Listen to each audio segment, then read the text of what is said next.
नमस्कार दोस्तों। हिंदी कहानी 2.0 चैनल में आप सभी लोगों का एक बार फिर से स्वागत है। तो दोस्तों, आज हम कहानियों की अगली कड़ी में मुंशी प्रेमचंद जी द्वारा लिखित कहानी प्रारब्ध को सुनते हैं। लेकिन उससे पहले आप सभी लोगों से एक विनम्र अनुरोध है कि अगर चैनल पर नए हैं तो चैनल को सब्सक्राइब जरूर कीजिएगा। कहानी अच्छी लगे तो लाइक शेयर कमेंट जरूर कीजिएगा। तो चलिए शुरू करते हैं कहानी प्रारब्ध। लाला जीवन दास को मृत्यु शैया पर पड़े 6 मास हो गए हैं। अवस्था दिनों दिन शोचनीय होती जाती है। चिकित्सा पर उन्हें अब जरा भी विश्वास नहीं रहा। केवल प्रारब्ध का ही भरोसा है। कोई हितैषी वैद्य या डॉक्टर का नाम लेता है तो मुंह फेर लेते हैं। उन्हें जीवन की अब कोई आशा नहीं है। यहाँ तक कि अब उन्हें अपनी बीमारी के जिक्र से भी घृणा होती है। एक क्षण के लिए भूल जाना चाहते हैं कि मैं काल के मुख में हूँ। एक क्षण के लिए इस दुस्साध्य चिंता भार को सिर से फेंककर स्वाधीनता से सांस लेने के लिए उनका चित्त ललायित हो जाता है। उन्हें राजनीति से कभी रुचि नहीं रही। अपनी व्यक्तिगत चिंताओं में ही लीन रहते। लेकिन अब उन्हें राजनीतिक विषयों से भी प्रेम हो गया है। अपनी बीमारी की चर्चा के अतिरिक्त वह प्रत्येक विषय को शौक से सुनते हैं। किंतु ज्यों ही किसी ने सहानुभूति से किसी औषधि का नाम लिया कि उनकी त्योरियां बदल जाती हैं। अंधकार में विलाप ध्वनि इतनी आशाजनक नहीं होती जितनी प्रकाश की एक झलक। यह यथार्थवादी पुरुष थे। धर्म अधर्म स्वर्ग नरक की व्यवस्थाएं उनकी विचार परिधि से बाहर थी। यहाँ तक कि अज्ञात भय से भी वे कभी शंकित न होते थे। लेकिन उसका कारण उनकी मानसिक शिथिलता न थी, बल्कि लोक चिंता ने परलोक चिंता का स्थान ही शेष न रखा था। उनका परिवार बहुत छोटा था। पत्नी थी और एक बालक, लेकिन स्वभाव उदार था। ऋण हमेशा बढ़ा ही रहता था। उस पर यह असाध्य और चिरकालीन रोग ने ऋण पर कई दर्जे की वृद्धि कर दी थी। मेरे पीछे इन निस्सहायों का क्या हाल होगा? ये किसके सामने हाथ फैलाएंगे? कौन इनकी खबर लेगा? हाय, मैंने विवाह क्यों किया? पारिवारिक बंधन में क्यों फंसा? क्या इसलिए कि ये संसार के हिमतुल्य दया के पात्र बने? क्या अपने कुल की प्रतिष्ठा और सम्मान को यूं विनष्ट होने दूं? जिस जीवन दास ने सारे नगर को अपनी अनुग्रह दृष्टि से प्लावित कर दिया था, उसी के पोते और बहू द्वार द्वार ठोकरें खाते फिरे। हाय, क्या होगा? कोई अपना नहीं। चारों ओर भयावह वन है। कहीं मार्ग का पता नहीं। यह सरल रमणी, यह अबोध बालक, इन्हें किस पर छोड़ूं? हम अपनी आन पर जान देते थे। हमने किसी के सामने सिर नहीं झुकाया, किसी के ऋणी नहीं हुए। सदैव गर्दन उठाकर चले। और अब यह नौबत है कि कफन का भी ठिकाना नहीं। आधी रात गुजर चुकी। जीवन दास की हालत आज बहुत नाजुक थी। बार बार मूर्छा आ जाती, बार बार हृदय की गति रुक जाती। उन्हें ज्ञात होता था कि अब अंत निकट है। कमरे में एक लैंप जल रहा था। उनकी चारपाई के समीप ही प्रभावती और उसका बालक साथ सोए हुए थे। जीवन दास ने कमरों की दीवारों को निराशापूर्ण नेत्रों से देखा, जैसे कोई भटका हुआ पथिक निवास स्थान की खोज में हो। चारों ओर से घूमकर उनकी आंखें प्रभावती के चेहरे पर जम गई। हाँ, यह सुंदरी एक क्षण में विधवा हो जाएगी। यह बालक पितृहीन हो जाएगा। यही दोनों व्यक्ति मेरे जीवन आशाओं के केंद्र थे। मैंने जो कुछ किया इन्हीं के लिए किया। मैंने अपना जीवन इन्हीं पर समर्पण कर दिया था और अब इन्हें मझदार में छोड़े जाता हूँ, इसलिए कि वे विपत्ति भंवर के कौर बन जाएं।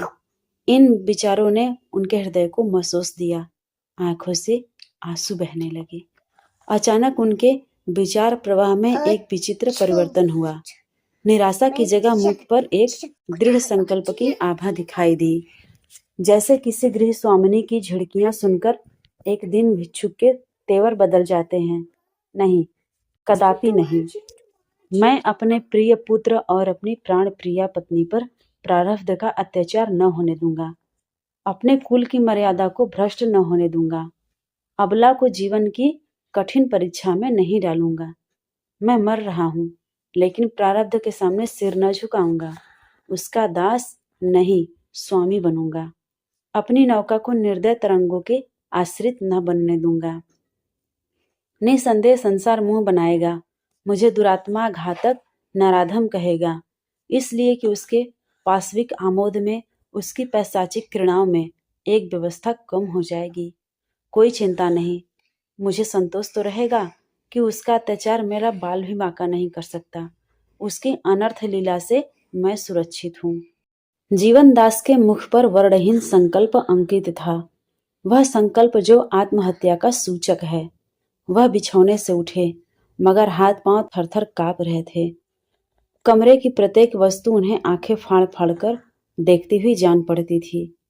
अलमारी के शीशे में अपनी परछाई दिखाई दी। चौंक पड़े, वह कौन? ख्याल आ गया, यह तो अपनी छाया है। उन्होंने अलमारी से एक चमचा और एक प्याला निकाला। प्याले में वह जहरीली दवा थी जो डॉक्टर ने उनकी छाती पर मलने के लिए दी थी। प्याले को हाथ में लिए चारों ओर सहमी हुई दृष्टि से ताकते हुए वह प्रभावती के सिरहाने आकर खड़े हो गए। हृदय पर करुणा का आवेग हुआ। आह, इन प्यारों को क्या मेरे ही हाथों मरना लिखा था? मैं ही इनका यमदूत बनूंगा। यह अपने ही कर्मों का फल है। मैं आंखें बंद करके वैवाहिक बंधन में फंसा। इन भावी आपदाओं की ओर क्यों मेरा ध्यान न गया? मैं उस समय ऐसा हर्षित और प्रफुल्लित था, मानो जीवन एक अनादि सुख स्वर है, एक एक सुधामय आनंद सरोवर। यह इसी अदूरदर्शिता का परिणाम है कि आज मैं यह दुर्दिन देख रहा हूँ। हठात उनके पैरों में कंपन हुआ, आंखों में अंधेरा छा गया, नाड़ी की गति बंद होने लगी। वे करुणामयी भावनाएं मिट गई। शंका हुई, कौन जाने यही दौरा जीवन का अंत न हो। वह संभल कर उठे और प्याले से दवा का एक चम्मच निकालकर प्रभावती के मुंह में डाल दिया। उसने नींद में 2-4 बार मुंह डुलाकर करवट बदल ली। तब उन्होंने लखनदास का मुंह खोलकर उसमें भी एक चम्मच दवा भर डाली और प्यालों को जमीन पर पटक दिया। पर हाँ, मानव परवशता, हाँ प्रबल भावी, भाग्य की विषम क्रीड़ा अब भी उनसे चाल चल रही थी। प्याले में विष न था, वह टॉनिक था जो डॉक्टर ने उनका बल बढ़ाने के लिए दिया था।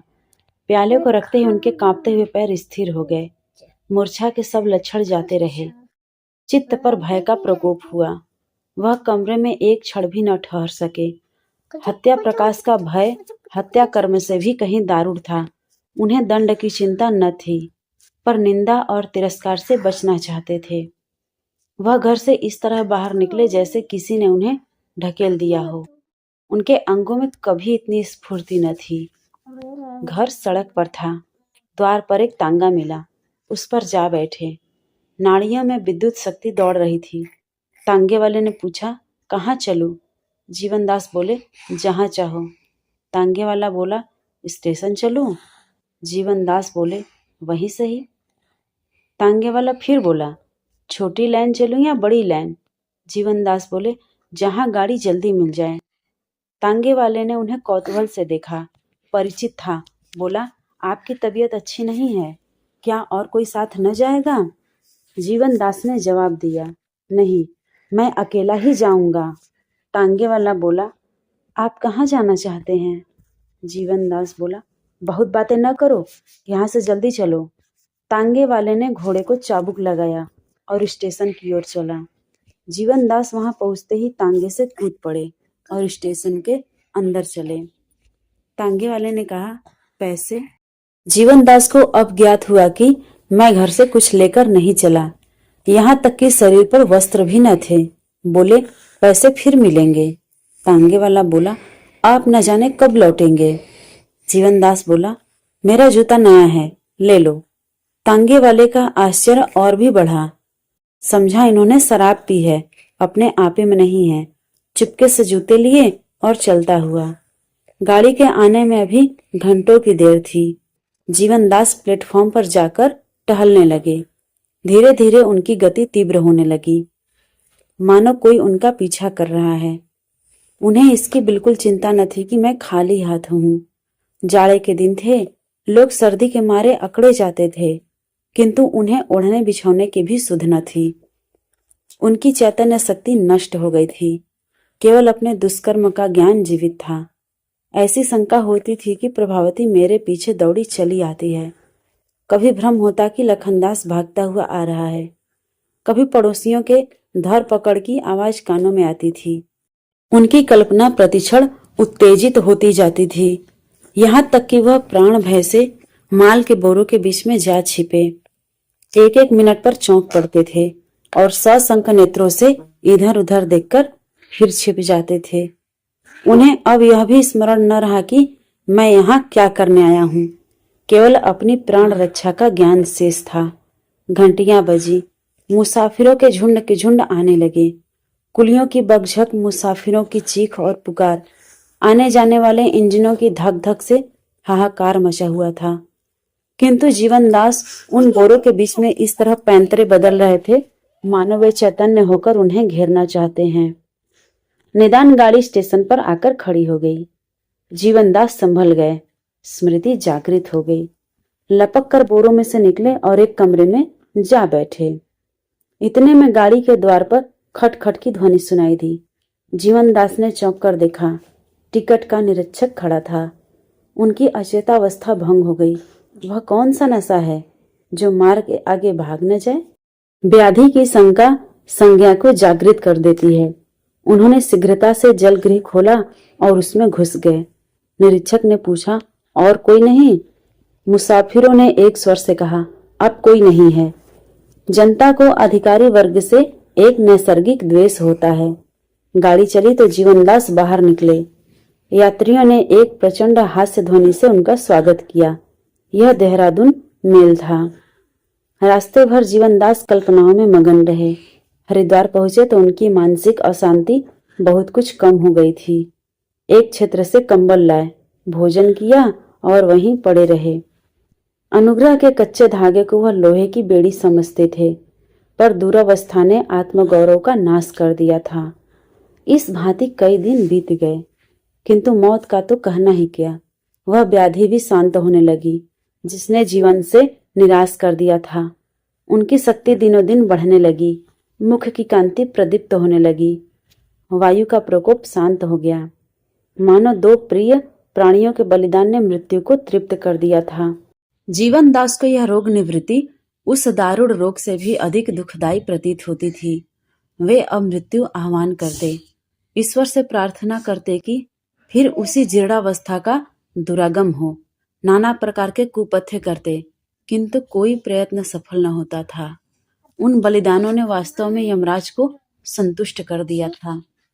अब उन्हें चिंता होने लगी, क्या मैं वास्तव में जिंदा रहूंगा? लक्षण ऐसे ही दिख पड़ते थे। नित्य प्रति यह शंका प्रबल होती जाती थी। उन्होंने प्रारब्ध को अपने पैरों पर झुकाना चाहा था, पर अब स्वयं उसके पैरों की रज चाट रहे थे। उन्हें बार बार अपने ऊपर क्रोध आता।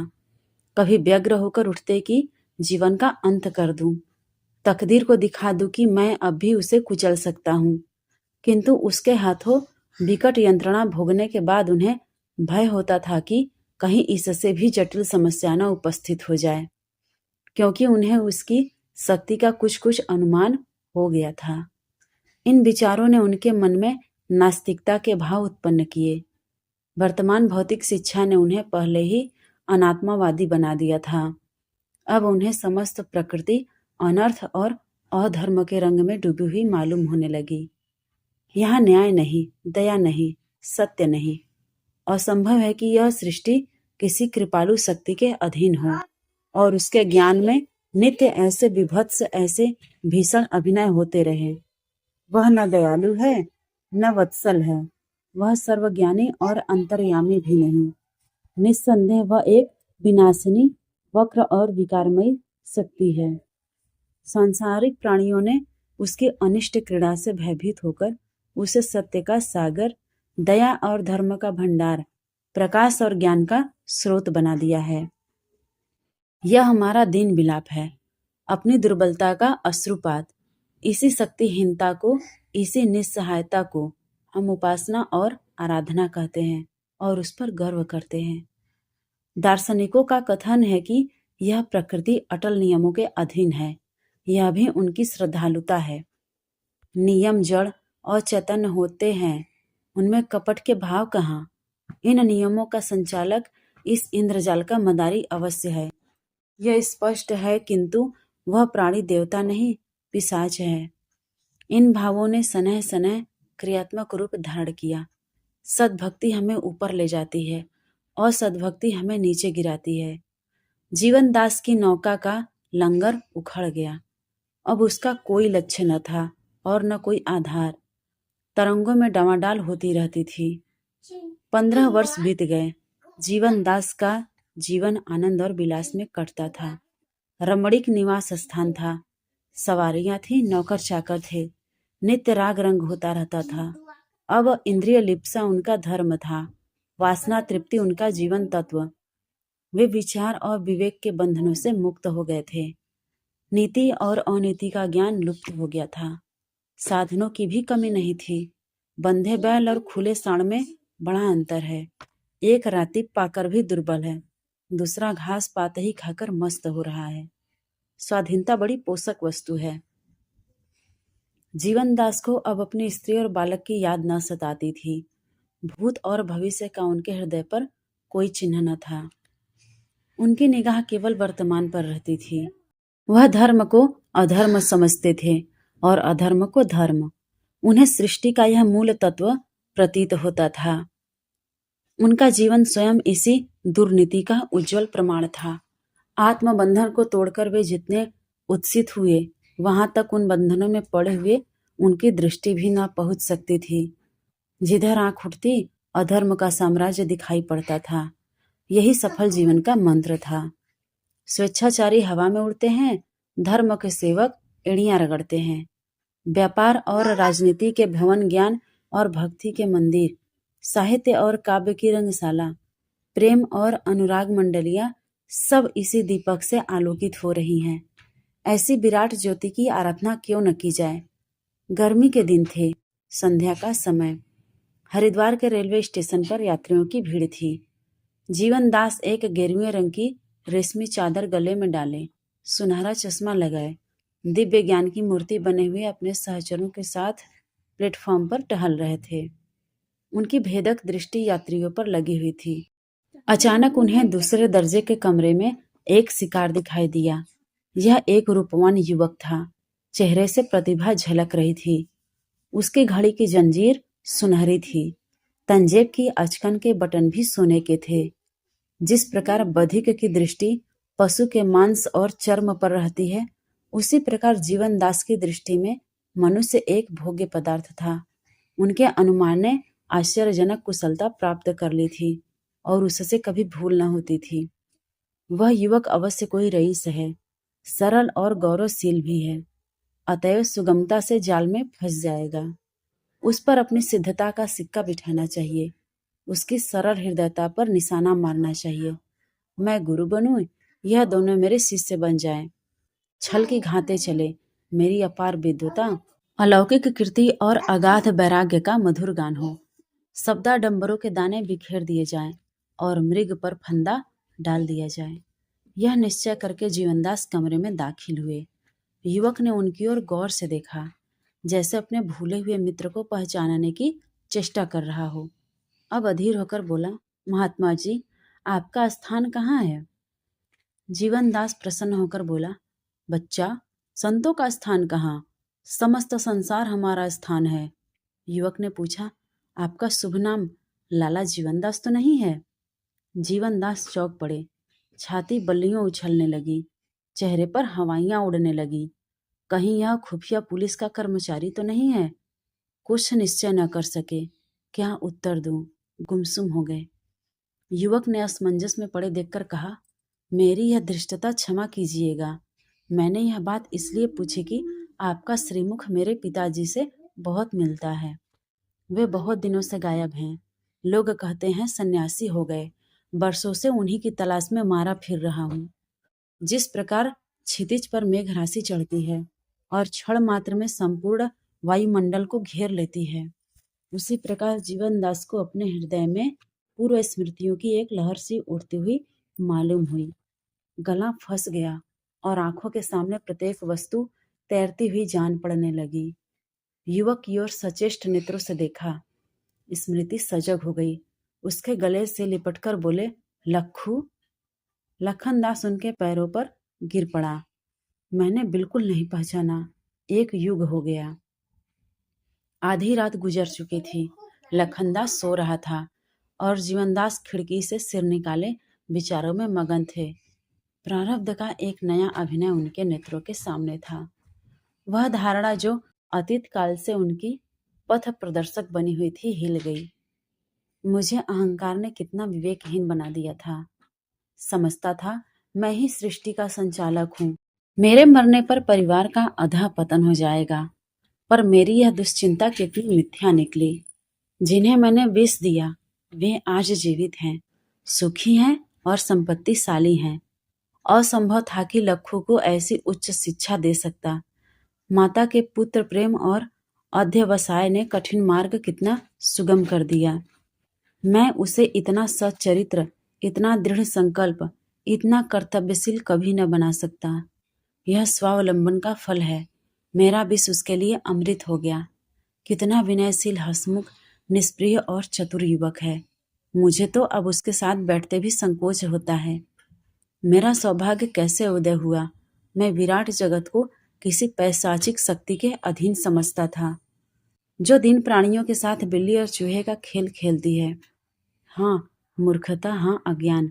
आज मुझ जैसा पापी मनुष्य इतना सुखी है, इसमें संदेह नहीं कि इस जगत का स्वामी दया और कृपा का महासागर है। प्रातः काल मुझे उस देवी के साक्षात दर्शन होंगे जिसके साथ जीवन के क्या क्या सुख नहीं भोगे। मेरे पोते और पोतियां मेरी गोद में खेलेंगी। मित्रगण मेरा स्वागत करेंगे। ऐसे दयामय भगवान को मैं अमंगल का मूल समझता था। इस विचार में पड़े हुए जीवनदास को नींद आ गई। जब आंखें खुली तो लखनऊ की प्रिय और परिचित ध्वनि कानों में आई। वे चौंक कर उठ बैठे। लखनदास असबाब उतरवा रहे थे। स्टेशन के बाहर उनकी फिटन खड़ी थी। दोनों आदमी उस पर बैठे। जीवनदास का हृदय आह्वान से भर रहा था। मौन रूप बैठे हुए थे, मानो समाधि में हो। फिटन चली। जीवनदास को प्रायः सभी चीजें नई मालूम होती थी। न वे बाजार, न वे गली, न कूचे, न वे प्राणी थे। युगांतर सा हो गया था। निदान उन्हें एक रमणीक बंगला सा दिखाई पड़ा, जिसके द्वार पर मोटे अक्षरों में अंकित था, जीवनदास पाठशाला। जीवनदास ने विस्मित होकर पूछा, क्या है ये?